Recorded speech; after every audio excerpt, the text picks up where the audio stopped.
Hallelujah. Leave the battlefield empty-handed. You will not leave the battlefield empty-handed. As you conclude your fasting today, you will not leave the battlefield empty-handed. Amen. Nakwambia hata kama wewe uko na panga, Jehovah anaweza, anaweza, anaweza. Jehovah anaweza, anaweza, anaweza. Jehovah anaweza, anaweza, anaweza.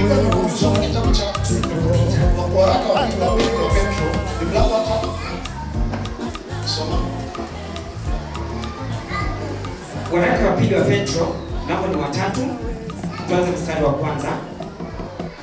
Wapenzi wangu, hii ni barua ya pili niliyowaandikia. Katika barua hizo mbili nimejaribu kufufua fikra safi akilini mwenu kwa kuwakumbusheni mambo haya.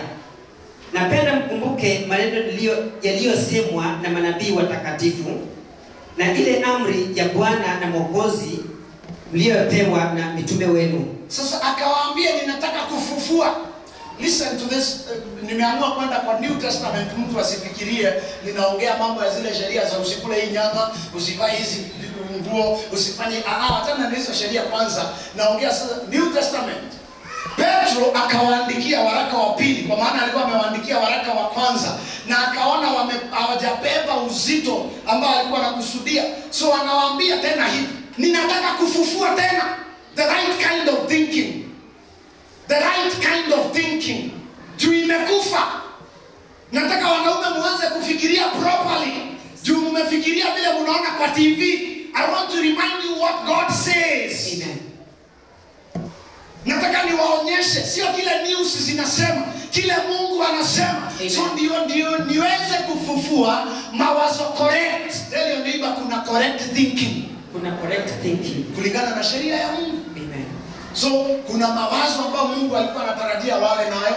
Petro akiwa mtumishi akaangalia akaona ni watu wa Mungu ndio, lakini mawazo yao hayako vile yanafaa. So akawaandikia barua akawaambia nataka kufufua tena dhamiri safi, mawazo correct ambayo mnafaa kuwa nayo. Amen. Hallelujah. Amen. Endelea. Mstari wa 3.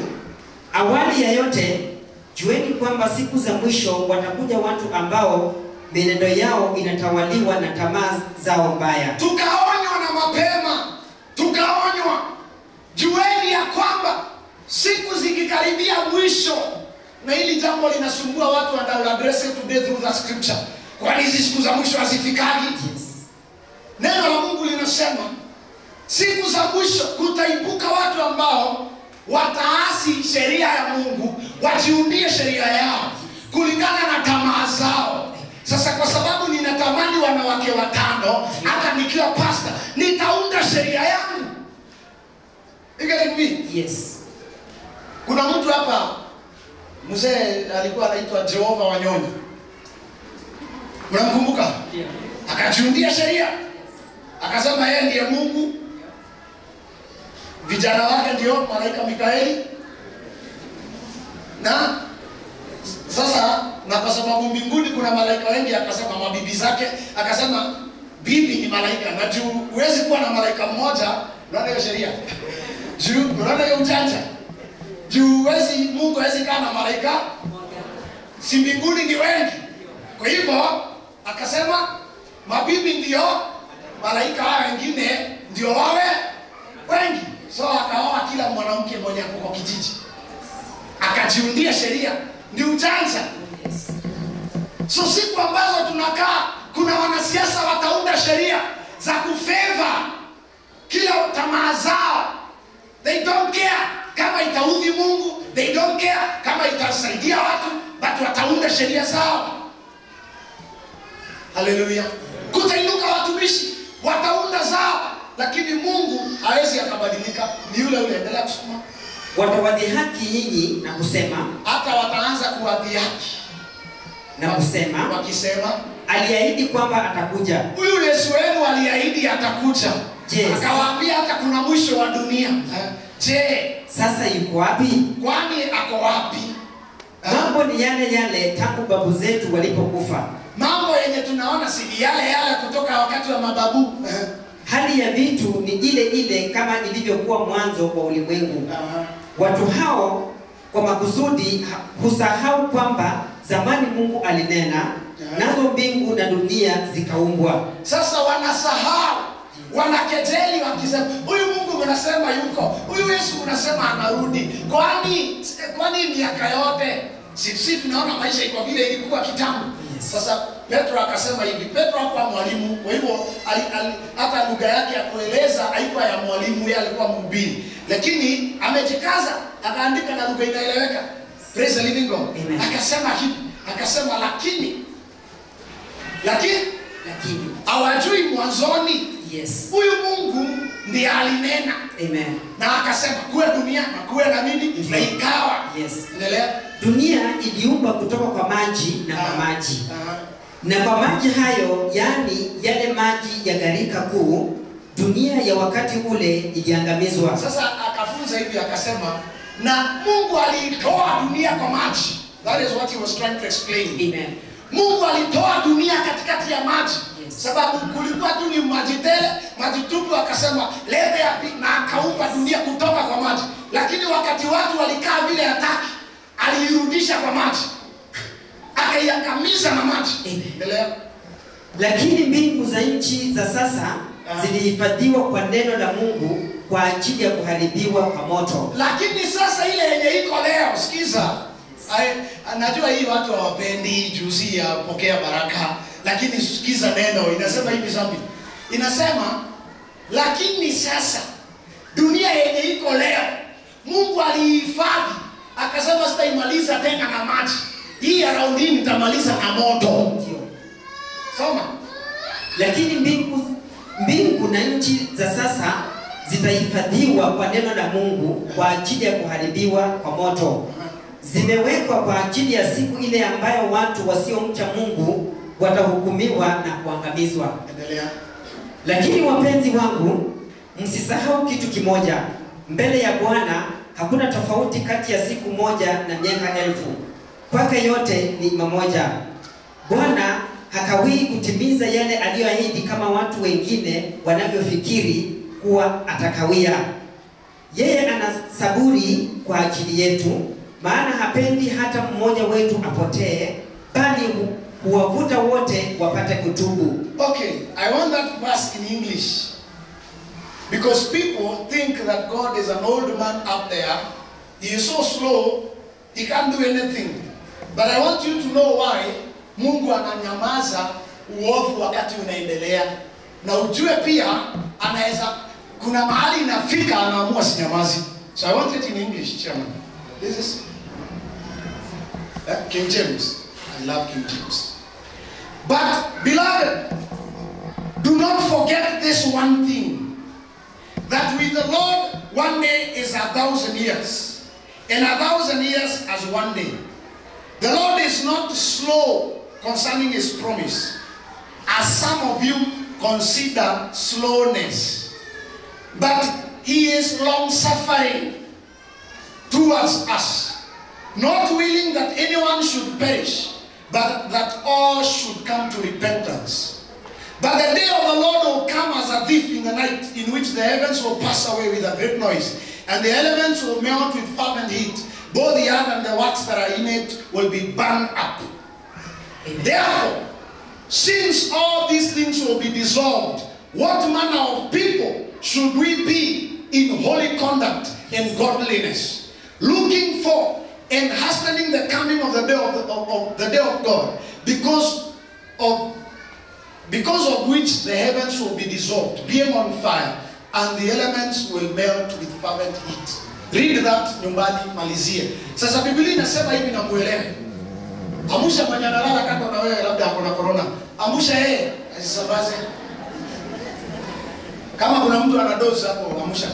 Sikia, msifikirie ati Mungu ati he cannot do anything. Ndio Paulo Petro anawaambia, sema ati watu wakiona Mungu amejizuia kuadhibu uovu, wanafikiria Mungu haumwi ama Mungu amesahau. Biblia inasema ni vile Mungu ni wa rehema nyingi. Amen.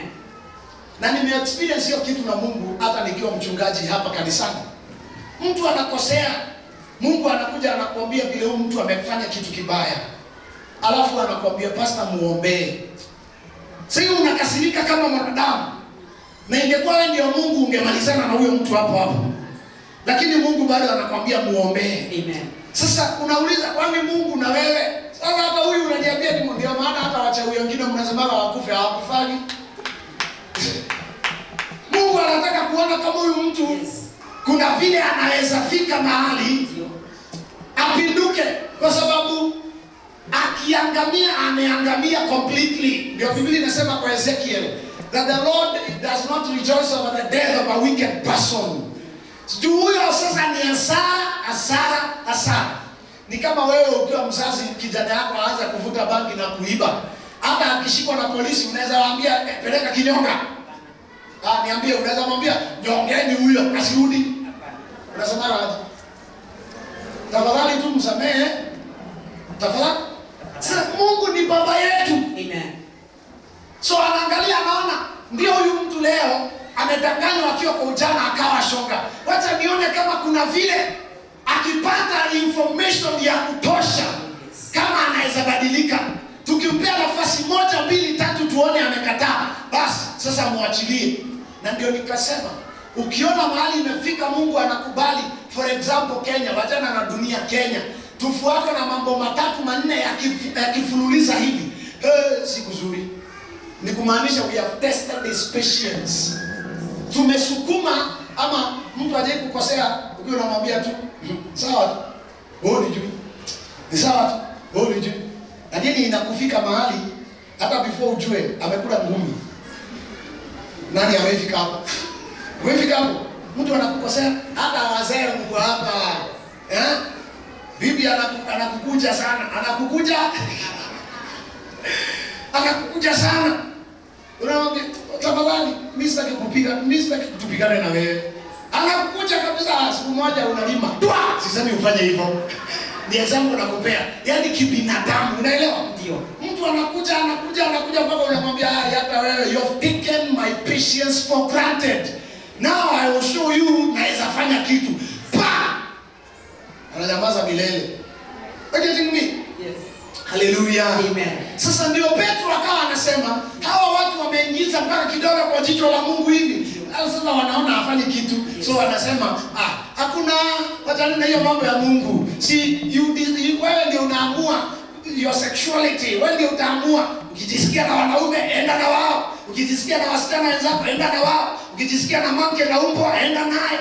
Hii ni dunia. It's a free world. Who told you it's a free world? You'll be evicted. I tell you, you'll be evicted. It's not your world. Amen. It's not your world. Amen. You should see how great people die. The moment ameambiwa kuna cancer.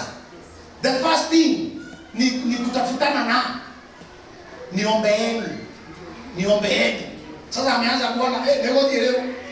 Anaanza kujaribu vile unaweza rudi, lakini unakuta ulishikiwa hapa na malaika wa kwenda na wewe. Malaika wa eviction. Unaiona vile watu wanajichocha. Hapa unatukana landlord. Wacha akuamkie. Ugonja jipanga. Unanyenyekea. Jioni nilikuwa namwambia, "Brenda, usiufunge." Usiufunge. Kwani ndio nyumba peke yake? Anazima simu. Asubuhi anakuamkia. Anakwambia, "Si ulisema nifunge?" Anakuja na kufuli inakaa ya kufunga kuzimu. Kubwa. Anakuja anaweka Sasa amefunga nyumba mko ndani. So unaongelea ndani ya dirisha. Ya imani. Sikuwa anamaanisha hivyo. Leo wajanja unaona wakijiita presidents of the world, sijui controller wa nini, sijui nani. Wakati mtu anaona kifo ndio hii na macho, ananyenyekea ile utaiona. Why? This because ndio ana realize haya. Kumbe I was only a tenant. Kumbe ilikuwa yangu mwenyewe amekuja. Amen. Unasikia corona vile imeguza watu wengine hata ungeamini. Cristiano Ronaldo. Watu wa mpira Coach wenu wa Arsenal ako naye.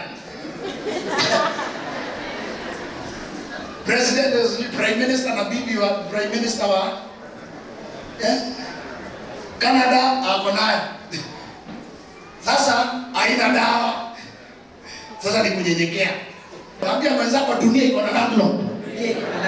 Hapa siku hapo dunia iko na landlord. Usidanganye na title.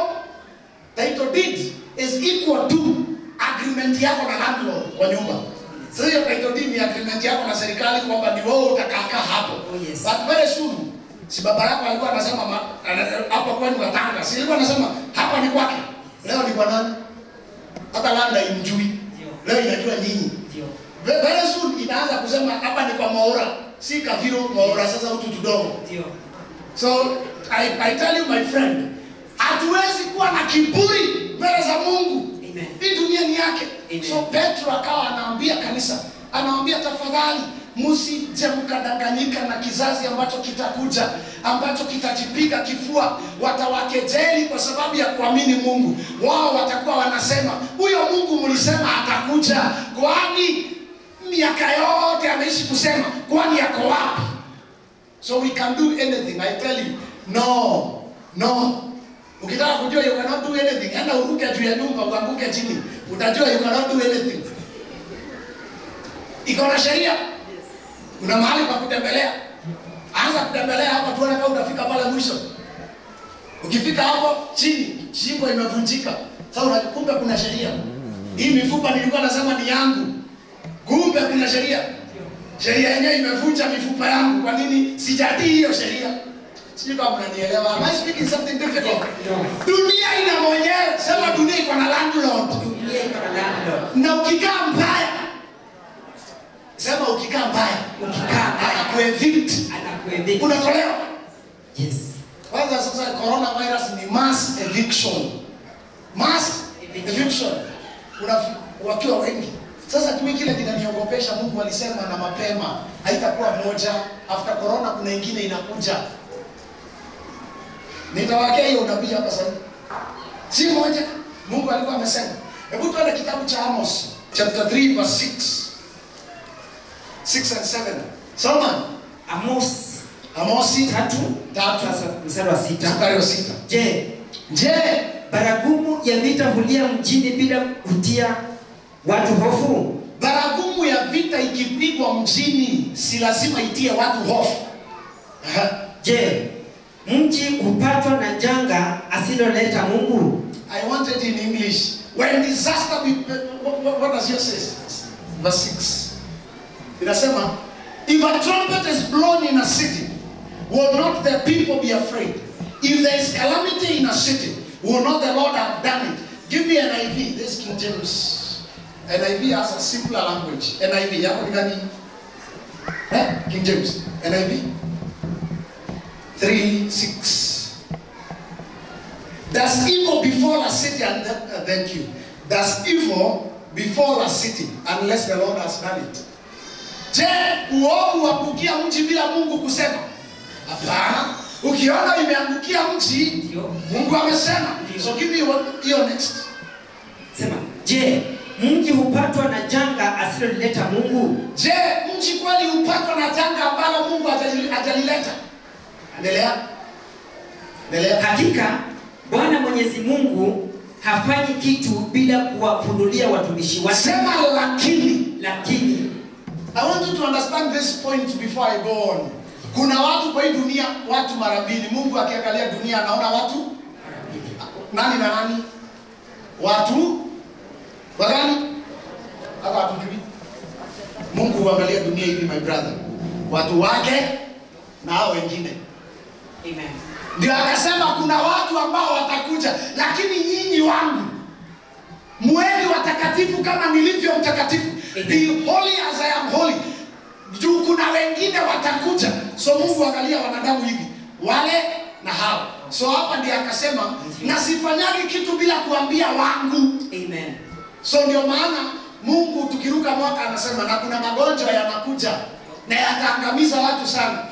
Na yatakuwa mengi lakini mawili yatakuwa mabaya zaidi. Amen. Hallelujah. Amen. So I want to do something I've never done here. Baada nikuwekee ndio wewe mwenye huo unajificha usikizani usikie leo. Namba 26, kutakuwa na outbreak kubwa ya magonjwa. Na kuna magonjwa pili zitaleta madhara Kenya. Hii mambo si ya mchezo. Hata nasoma wewe andika tutakuwa na wewe tukiomba. Watu waombe hata kama kuna chakula, kuna vitu katokea na itafanya chakula iwe chakula iwe kwa uchache kuliko vile watu walikuwa wanataka kuvuna. Hata kama chakula iko inaweza kutoka uchache. Kwa hivyo pati mingi, si pati zote, pati zingine. Kwa hivyo tuombe hiyo jambo na Mungu atasimama na suluhisho itakuja.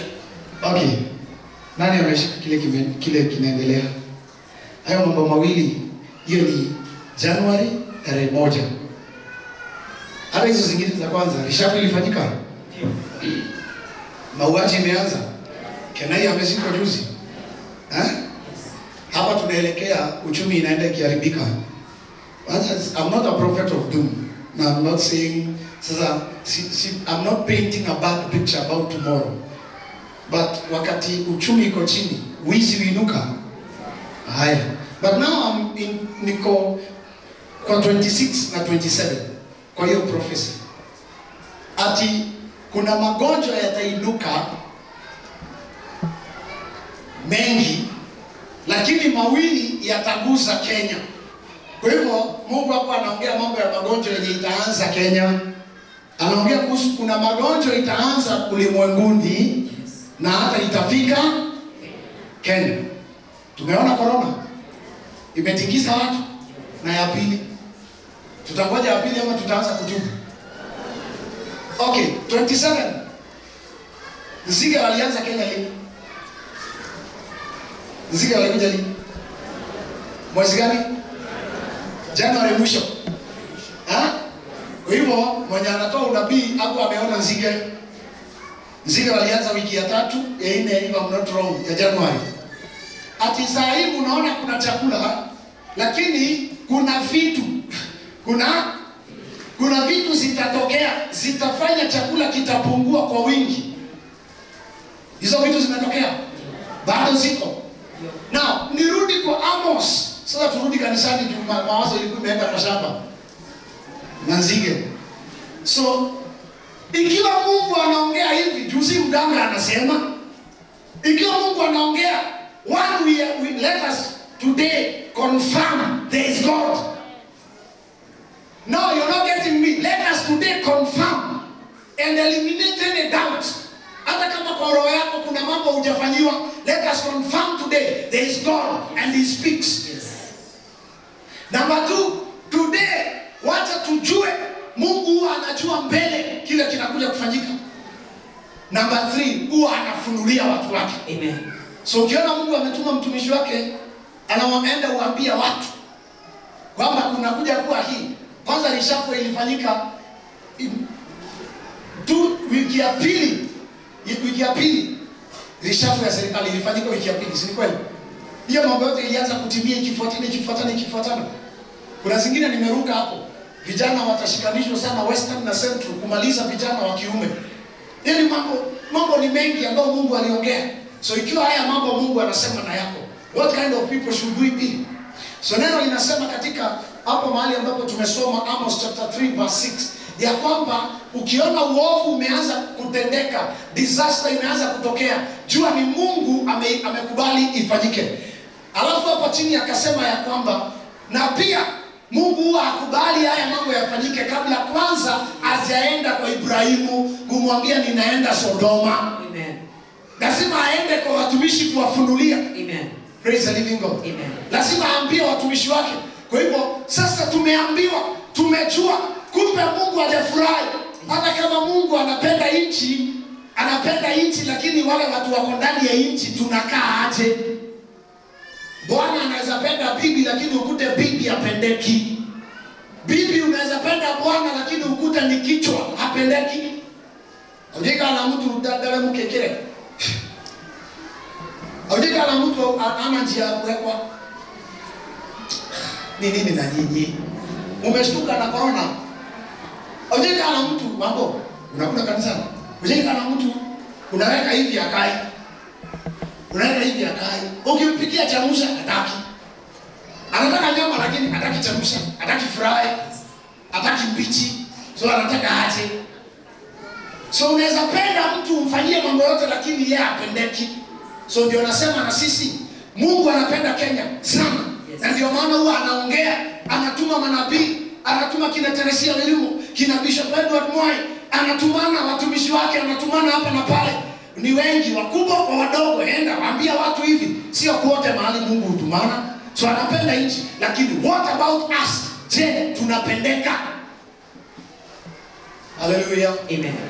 Kwa sababu analeta mambo ya ushoga na mkatae juu ikiingia hata kama itaingia kwa njia gani mjue nchi imelaaniwa. Mtaanza kuona mabaya mjaiona. I know I'm speaking sensitive issues, but I want them to be sensitive for us to rise and take action. Ndio tunakuja kuomba baraka, lakini umesikia kuna wezi. So ubarikiwe alafu ziende. Jorone jora ndogo mudu. Sawa? Ile nchi tunataka kubarikiwa chairman. Ndio ile nchi unasikia hakuna chakula mwaka huu. Ndio nchi unasikia kutakuja kuwa na kiangazi mbaya. Ndio ile nchi yenye unasikia kutakuwa na wezi, kutakuwa na watu kuuana, magari kuibiwa na kuitishia gari uendeshe wapi. So kabla uipokee ni tulimane na hii mambo ambayo inaweza fanya hata tukipata baraka azikai. Amen. Hallelujah. Amen. Wenda kwa YouTube download hiyo Prophecy 2020 Bishop Edward Moi utaipata. Na sijaweka juu ni baba yangu but kwani utadu ni baba yangu. Unanielewa? So kama nimetest unabii wake kutoka 2005 mpaka leo hakuna moja imefail. So I can confidently say I stand behind that. Ndio najua itatimia, itafanyika. So what kind of people should we be? Siku nimepata kusoma hii lakini watumishi niwape assignment ndio nimalizie hapo. Akamwambia pita katikati ya mji wa Yerusalemu. Kuja mesana. Akapita akamwambia pita katikati ya mji wa Yerusalemu. Ukatie alama kwenye vipaji vya nyuso za watu. Sikizeni hapa please. This will save us. Yes. Ati akamwambia enda pita katikati ya mji wa Yerusalemu. Huo mji nimekasirikia. Yes. Pita katikati yao. Ndio. Enda uweke alama. Ndio. Ukatie alama kwenye vipaji. Weka alama kwa vipaji vya nyuso za watu waliohuzunika, za wale watu ambao wamehuzunika na kulia na wanalia kwa sababu ya machukizo yote yanayotendeka katika mji huu. Kwa sababu ya yale maovu ambayo yanafanyika katika mji huu. Kisha akawaambia wale wengine, so huyo mmoja alikuja akiweka alama.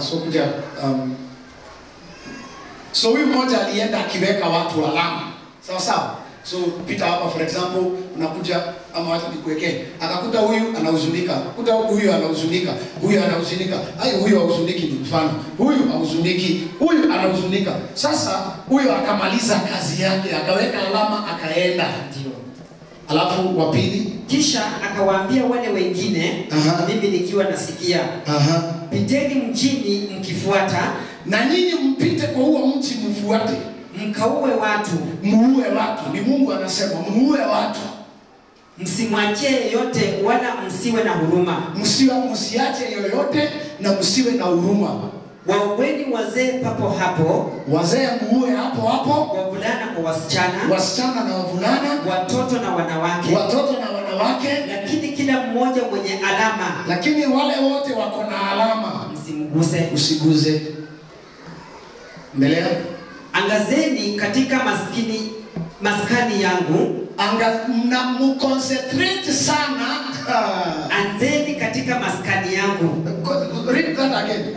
Bwana wakili, this shocks me. Anzeni katika maskani yangu. Usianze kwa dunia, ati anzeni kwa nyumba yangu. Concentrate kwanza na kanisa. Yes. Concentrate sana na wale wanasemaga ni Wakristo. Anza na hao.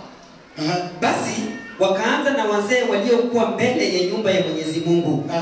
Akawaambia, tieni najisi nyumba ya Mwenyezi Mungu Imetosha, soma nyumbani. Amen. But what does this tell us? Mungu huangalia watu wake, anatafuta ni nani huyo. Ndio, today let me tell you, even after I've finished talking, shoga ataendelea na ushoga. After hii, kama uko hapa wewe ni kahaba, usipoamua kubadilika bado utaendelea. But the point is this: ni wangapi wanajiita wa Mungu, wakae upande wa Mungu na wachukie kile Mungu anachukia? Wakati wa constitution, Mungu akawa ametuambia constitution ni mbaya, hii yenye mnaingiza itakuja kuwatesa sana, na mvote no, na bado mtashindwa. Unasikia? Vote no and you will still lose, but yet vote no. Hapo ndio nitajua wangu na wasio wangu. Na tukaenda, so nikipiga no, mimi nilivote no. But as I was voting no, I knew we are losing. Ilikuwa banana na orange. So I knew the bananas will lose, but I was voting. But what was God saying? Wacha nione watu, si mambo na kabila. Kile kilikuwa kinafanya tukatae, ndani hapo kulikuwa na mambo ya hizi sheria za ushoga, mambo ambayo itakuja kufinya watu. Kwa sababu kweli saa hii watu wanafinyika. County governments tuliweka zimekuwa mzigo, zimekuwa, yani mambo ni mengi yanaumiza. Lakini Mungu anasema najua bado watu watataka hiyo, lakini watu wangu. Sema lakini watu wangu. Lakini watu wangu. What about the people of God? So malaika wa kwanza aliambiwa pita uweke alama kwa wale wote ambao wakiona watu wanaendelea na pornography wanakasirika. Watu ambao wakisikia kwamba watu wanafanya ushoga wanakadhabika. Zaidi ya hiyo, ati huwa wanakusanyika kwa uchache wao, wanapiga magoti kuomba kukataa. Hata kama wakiendelea kukataa bado kuna wale wataendelea kutenda. Si Yesu alisema muovu aendelee na uovu, mtakatifu aendelee na utakatifu. Siku ya hukumu inakuja. Sasa lakini sisi lazima tuonyeshe Mungu tunakataa. Amen. Are you together? Yes. Let me finish at this point. Nikisema hivi, what is happening in the entire world is pure judgment, and we have not seen the end of it. Much more judgment. Watu wasipobadilika itakuja. However, the people of God, tukikaa upande wa Mungu na kutubu na kusii Mungu, maombi yetu ndio itasimamisha hasira ya Mungu. Amen. If my people who are called by my name, not when the homosexuals pray, no, when the people of God, Amen, however few, yes, if my people who are called by my name shall humble themselves and pray and depart from their wicked ways, Mungu atahurumia nchi sababu ya watu wake, si sababu ya watu wa dunia. Mungu hatahurumia nchi kwa sababu ya ameona watu wa dunia wamekufa sana, no. Anahurumia nchi sababu ya kilio cha watakatifu. Amen. I'm here to tell you it is time for us to kneel down wherever you will get an opportunity and tell God, please forgive us. Amen. Na sababu tuko hapa Mungu usimalize dunia.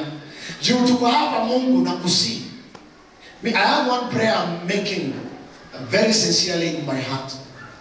Mungu, please hata kama umekasirika, usimalize dunia kwanza. Tumana tena wainjilisti tena. Labda kukifanyika miujiza tena. Labda crusade zikianza kushika moto tena. Labda revival ikishuka tena, hata kama ni mara moja ya mwisho. Labda another 1 billion people shall hear the voice of God. Amen. That is my cry. Amen. Because if God is to wipe the world out today, we are doomed. Help me pray that prayer. I know God will hear. Amen. May God empower the righteous. Amen. Mungu apatie watu wake uwezo wa kueneza manukato ya Mungu kila mahali. Amen. Ndio hata wale hawajui Mungu wajue Mungu. Are we together? Yes. Hallelujah. Amen. If you can spread the word of God to anyone, please do. Amen. Namaliza kwa kusema hivi. Yesu akapeana mfano, akasema kulikuwa na mwenye shamba ambaye alikuwa amelima mizabibu, ni mizabibu ama mikuyu. Fig tree, mkuyu. Na siku moja so akaajiri watu wa kulinda lile shamba. Na ule mkuyu ukalindwa, ule mkuyu ukawekewa mbolea, ule mkuyu ukalifadhiwa vizuri. Alafu siku moja akaja akakuta ule mkuyu hauna kitu.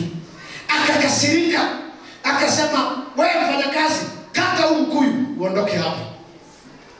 Lakini yule mfanyakazi akamsihi, akamwambia, na kuomba tafadhali, nipatie only one more year, nijaribu kupalilia tena na niweke angalau mbolea tofauti, nione kama huu mti unaweza ukazaa.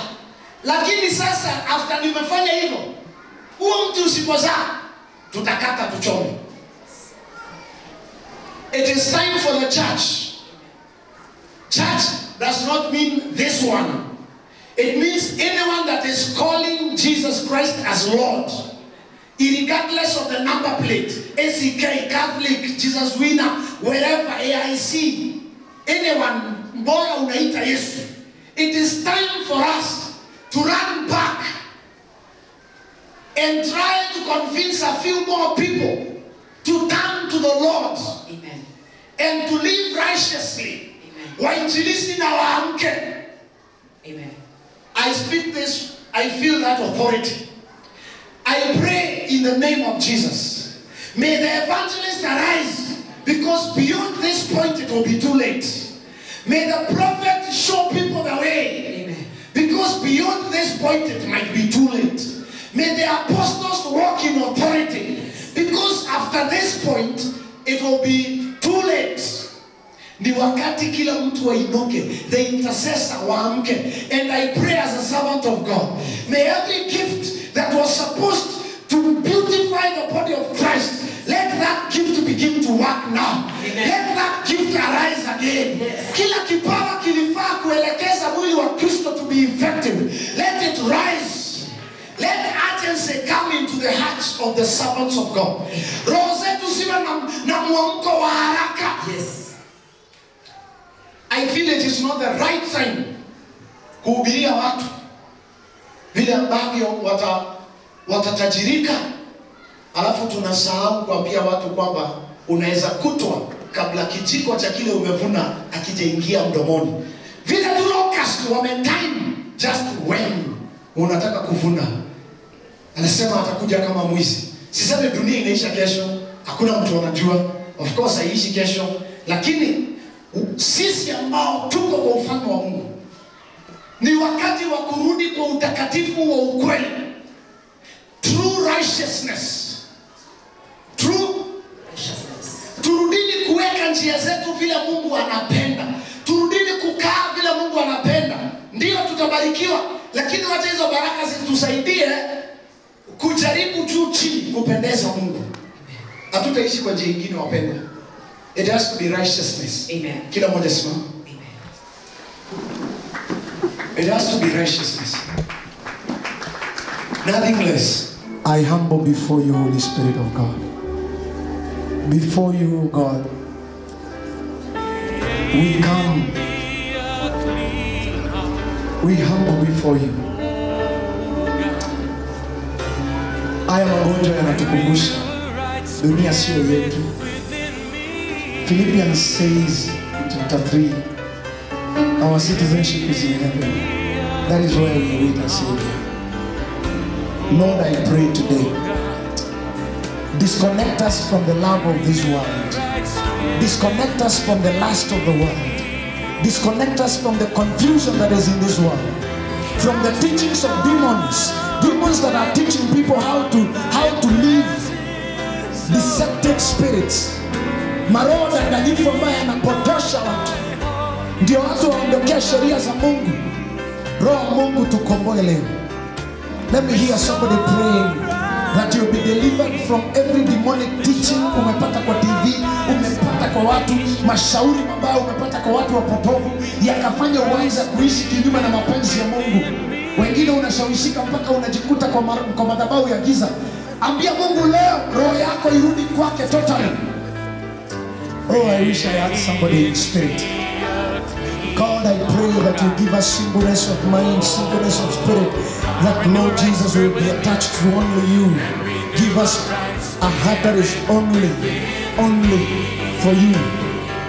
Tusiwe kama mwanaume mwenye wake wawili, tusiwe kama mke mwenye wanaume wawili, roho yake iwezi ikawa na uaminifu. Mungu, tunataka roho zetu leo ziwe kwako na kwako pekee, kiasi kwamba ukijarudi leo utapata Bwana tuko upande wako.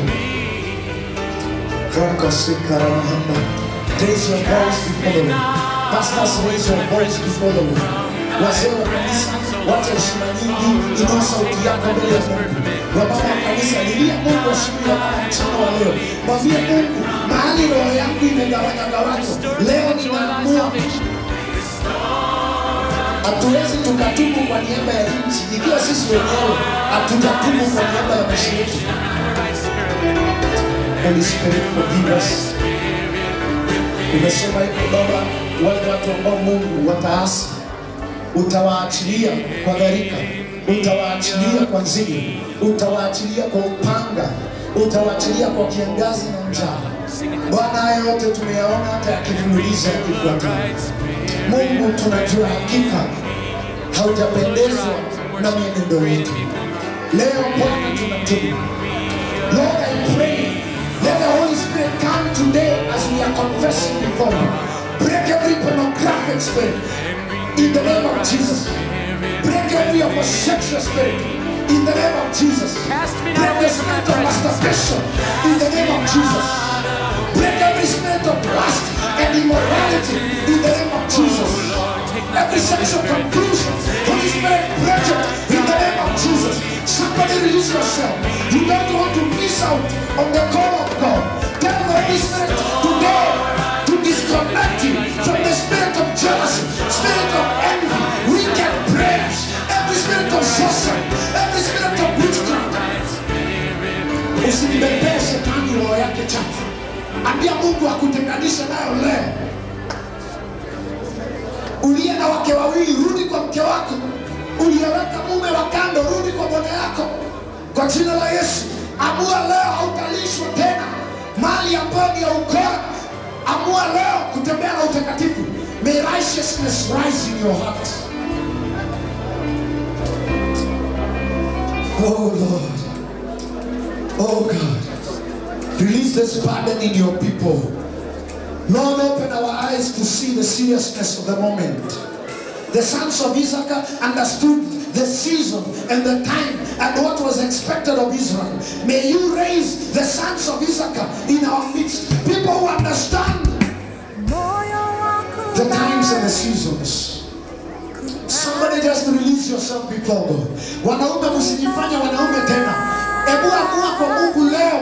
Mungu, nimetembea na njia za kichorochoro, lakini leo naamua utakatifu. Naamua nataka utakatifu. Decide to live holy. Decide to be righteous. Decide to be righteous. Choose the path of righteousness today. It is not about excitement in church. It is not about hearing 1,000 sermons about blessings. It is about walking in the way of God. Righteousness. Church is about teaching us the way of God. Along the way kuna baraka, lakini zaidi cha mno ni kutembea kwa hiyo njia.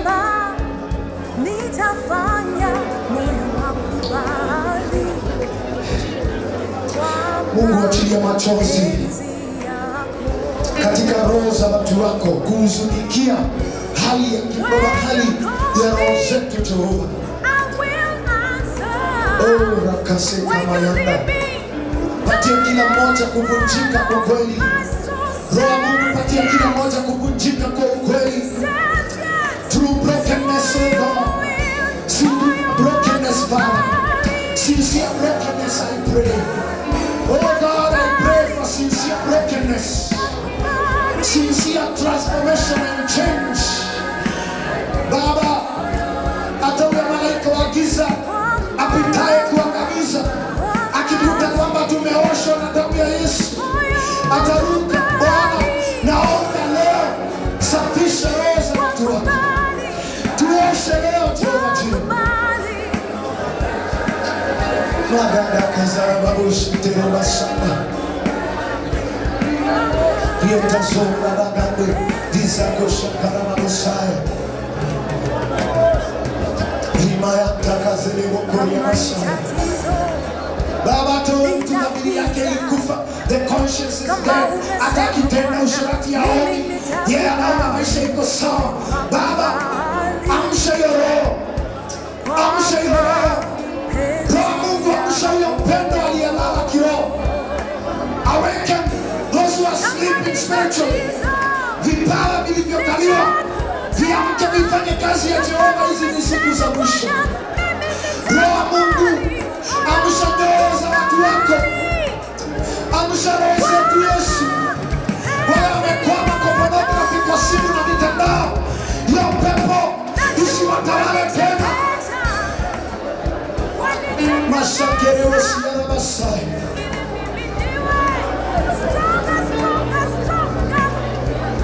Roho Mungu tuhurumie. Roho Mungu tuondolee uchafu wa kila aina. Tunakataa kuwa watu wa kutenda machukizo. Tunakataa kuwa watu wa kubeba uchafu.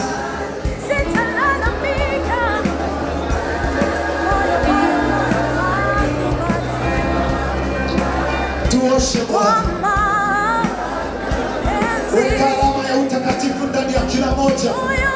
Bwana, weka alama ya utakatifu kwa kila moja. Bwana, weka alama ya utakatifu kwa kila moja. Jehova, weka alama ya utakatifu. Tusitafute cheo, tusitafute majina makubwa. Wacha Baba tutafute utakatifu. Mengine yatazidishwa Baba, tutaongezewa tukiendelea. Bwana, kile tunaomba ni utakatifu. Righteousness, righteousness, righteousness. May righteousness take root. May righteousness take root. Let them bear fruit. Oh God, may righteousness take root.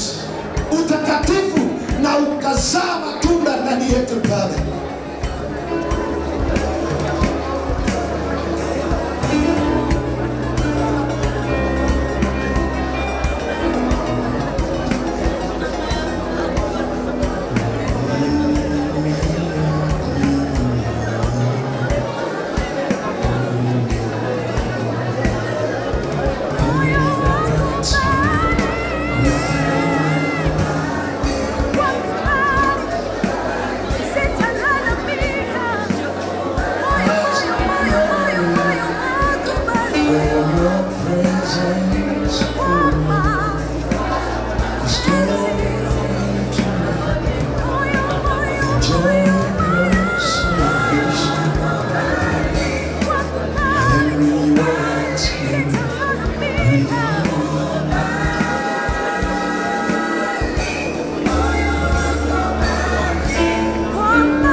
Kabisa hata kama umeokoka, zile njia umekuwa ukipita kabisa, unajua sio njia za wokovu, na ungependa kuoshwa leo na damu ya Kristo mwana kondoo,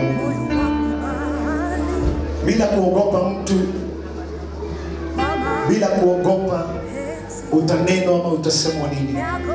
Kuja hapa mbele, inua mikono yako mbele za Mungu. Ile damu ambayo ilipakwa kwa miimo ya milango kule Misri, Israeli wakanusurika. Leo hatupakani damu physical, lakini Yesu mwana wa Mungu anakujua. If you know kabisa kabisa, hata kama umeokoka, njia zako unajua kabisa hazipelekani na Mungu. Na kama uko hapa pia hujaokoka, ungetaka kuokoka, kuja hapa mbele. Asante wapendwa, nyinyi ndio mnajielewa. Inua mikono mbele za Mungu. If you know today your covenant with God is not sure, if you know today there are doubts about your faith, doubts about your salvation, doubts about your conduct before God, hebu kuja leo, Roho Mungu aweke alama kwako kwamba leo uliamua. Hata wale walioanguka alafu ukajirudisha tu bila kurudi kwa Mungu kubatisha, na ukitaka leo kurudi kwa hata kama tatizo liwe gumu, kama wewe umeruhusu nitakubali. Moyo wangu kubali, kwa mapenzi yako.